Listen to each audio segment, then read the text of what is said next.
Hi, what's your name and how long have you been training martial arts? All right, I'm Eversley Forte.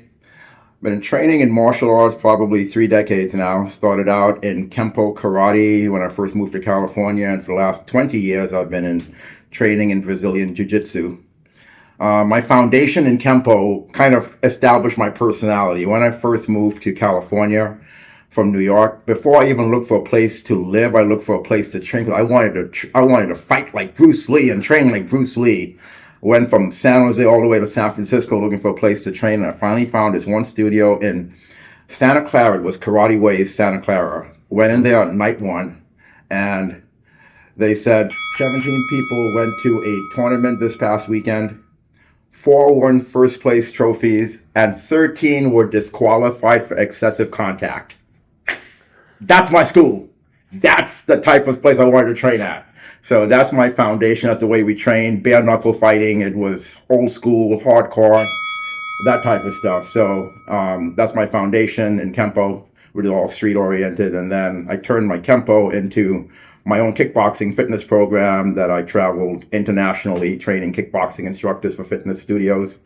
And then in 2005, just messing around at the club, health club, I challenged this one big wrestling dude to a submission wrestling match, having never wrestled in my life. But I was watching UFC, it looked cool. So, big dude. And he said, okay. And the owner of the gym said, just go in the back and do it, no problem. So we set a date 4 weeks from that date. And then eventually people told me, this dude is really planning to destroy me for real. And I was like, 2 weeks left before he destroys me, so I decided maybe I should get some kind of training. So I showed up at Huff Gracie Jiu-Jitsu in Mountain View, talked to Patata, told him what I was going to do, and he told me, Forte, that guy's going to kill you. But he trained me for 2 weeks, and then I had the submission wrestling match, 15 minutes, no rules, and I survived. And that is how I started. I just kept training. I love jiu-jitsu so much. I just kept training, and all of a sudden 20 years have gone by. So I was promoted to black belt in June 2023. And it's just, and the adventure continues. And I might make that video public one day. It's getting closer. Only 3 humans have seen that video of my submission wrestling match. Now, Eversley, you've been training jiu-jitsu and martial arts for many, many years. Has your jiu-jitsu evolved over the years, and how? Well, like many people, I was influenced heavily by watching Royce Gracie in the UFC. And I've always had that foundation of defense first. Anyone who's rolled with me knows that you can attack me any way you want. I'm very comfortable on the bottom. Whatever you want to do, I just relax and I look for my opportunities. I used to get yelled at by our former instructor. He'd be like, Mr. Forte, you've been on the bottom for too long now. Get out of that and get on top and attack. And so once in a while, I have to remind myself I need to get back on offense and do that. But I'm still a very probably 60% defense, 40% offense. I love my defensive skills, and also over time, jiu-jitsu for me has become my own personal fitness program. I teach kickboxing, and I teach kickboxing fitness classes. I teach boot camp classes. I'm always doing stuff for other people all week long. There's very few things I do for myself fitness wise, but jiu-jitsu is one of them, and parkour. So jiu-jitsu is basically my own personal fitness program. I'm not interested in competition. I'm not interested in points and going to tournaments and stuff like that. This is my workout. I'm not going to go on a treadmill and lift weights and all that stuff for hours. This is how I stay in shape. It's a nice full body workout for me. Great cardio, keeps me fit. People ask me how I maintain I do jiu-jitsu. They ask me, how do I maintain definition? Well, I got people trying to rip my arms off. It's like great bicep workout. I got people trying to squash me. It's like great bench press stuff. It's a great full body workout. So as time has gone on, I'm not so much looking for the submission or looking for this. This keeps me in shape. It's a great social atmosphere. That's why I like training at Kuleana. It's not hardcore. Some places I go and they're like, hardcore, let's kill. We want to build killers. I won't name any names, but I've been in places where I've been gotten back because that's literally words out of the head instructor's mouth. I want to build killers here. Some of you might know who that is, but I won't say. But I like a more casual training, more relaxed atmosphere, a good social atmosphere, because everyone knows that when I'm training, I like to have fun. I like to laugh. When someone does something to me and it's like, oh, you got me on, okay, I didn't see, I like to have fun when I train. And for me, it's fitness and fun. Have you noticed any changes in jiu-jitsu since you've started? Well, I started at Half Gracie, trained for many years at Half Gracie, just came over to Kuleana a couple of years ago. But for the majority of my time training at Half Gracie, our head instructor there would only teach techniques and methods he learned from a Gracie. Other techniques, evolution from some other trainer outside of the Gracie system was basically not allowed in the school. There were no leg attacks. You did leg attacks, and you might have heard of someone like you might get kicked out for the day. No leg attacks allowed. And as we have evolved and we moved on from Half Gracie, as we have evolved, all the stuff that we were not allowed to do, we're now allowed to do. We are allowed to learn from people outside of Half Gracie.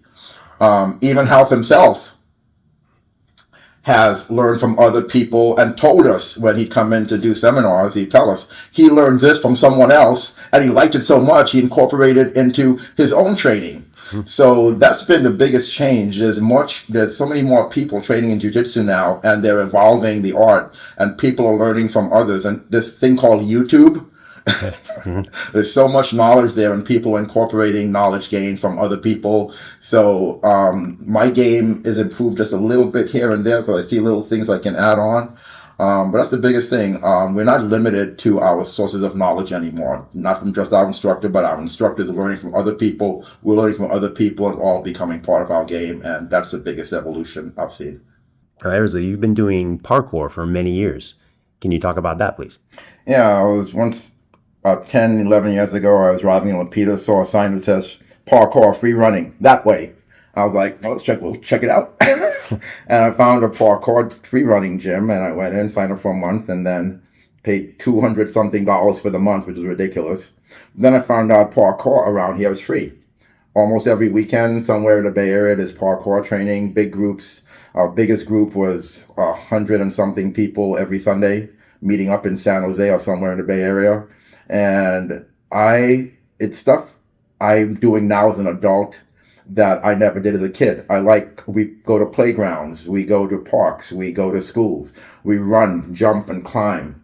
For me, it's more of a mental than physical thing. I know I can do anything the 20-year-old can do or the 15-year-old. The only difference is I don't want to get hurt. Not because I don't mind being dinged up a little bit. I'm cool with being dinged up a little bit. It's just that my deductible on my medical insurance is almost $7,000. So I don't want to getting dinged to cost me a bunch of money. But so running, jumping, climbing, swinging through trees, jumping over things. And yes, you've heard the story.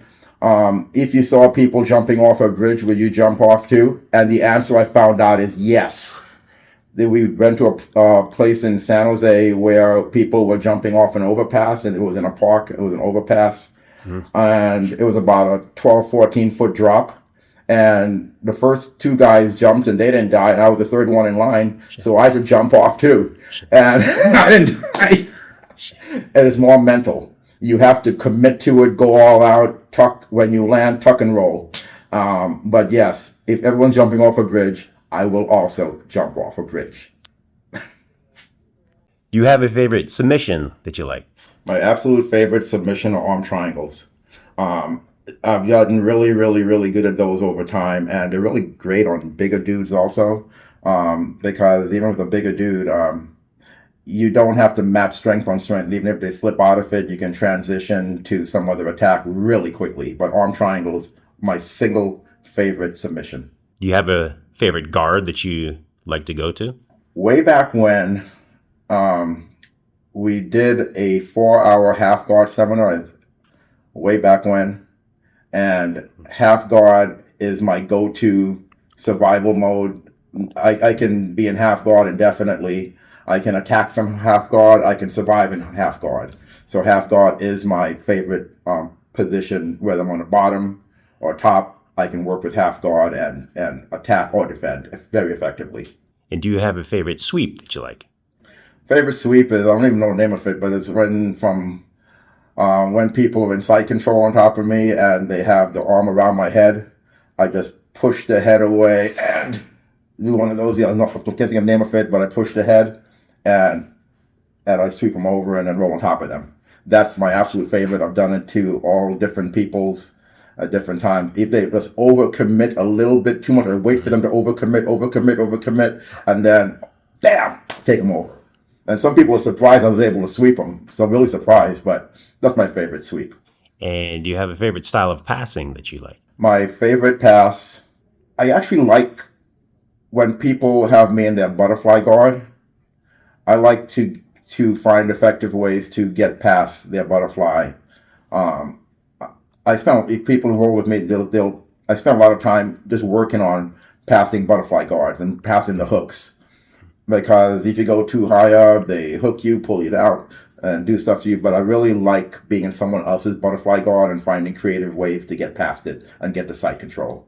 Do you have any advice for newer students just starting jiu-jitsu? Well, for new students, there's a lot of material and it can seem overwhelming. Even some of the most basic stuff is, if it's new to you, it's like, whoa, it's over your head. And it's like, but for new students, I highly recommend asking some of the more experienced people there for a little help, either before class, during class, or after class. A lot of the higher belts will hang around after class, and you can just go ask them to show you how this one move was done. You didn't understand a certain transition, how to make it work. And that is a big part of the social aspect of jiu-jitsu. People are willing to help. It's not, people don't always try to just go and impose their help on you, but if you ask for some help with the technique, there is no shortage of people willing to help you. Other students, the higher belts, the instructors always ask for help, and they'll show you some of the transitions, because some of the most basic stuff we do has to do with a snake move or a roll or something, a foundation move that's to make the actual technique work. So always ask for help, and that's the biggest thing I can tell new people.